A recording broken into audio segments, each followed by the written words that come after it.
Iran এখন শুধু মধ্যপ্রাচ্যের নয়, আকাশ যুদ্ধের এক নতুন নাম। আজ জানব ইরানের ইতিহাসের সবচেয়ে ভয়ঙ্কর 3টি ড্রোন সম্বন্ধে। নাম্বার 3, মোহাজের 6। নজরদারি আর আক্রমণ দুই রকম মিশনে পারদর্শী। সঙ্গে রয়েছে প্রিসিশন গাইডেড বোমা।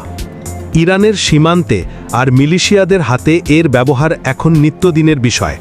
নাম্বার 2, আরাশ 2। দূরত্ব 2000 কিলোমিটার, লক্ষ্য বানায় ছাই। এই আত্মঘাতী ড্রোন ইসরায়েল পর্যন্ত হামলা চালাতে সক্ষম। গতিতে দ্রুত, আঘাতে নিখুঁত। আর নাম্বার 1, শাহেদ 136। পুরো বিশ্বজুড়ে আতঙ্কের নাম। রাশিয়া ইউক্রেন যুদ্ধেও এই ড্রোন ব্যবহৃত হয়েছে। সস্তা, আত্মঘাতী আর ভয়ঙ্কর, এটাই ইরানের সবচেয়ে কুখ্যাত ড্রোন। এই ধরনের নতুন নতুন ভিডিও পেতে আমাদের চ্যানেলটি সাবস্ক্রাইব করে বেল বাটনটি অন করে দিন।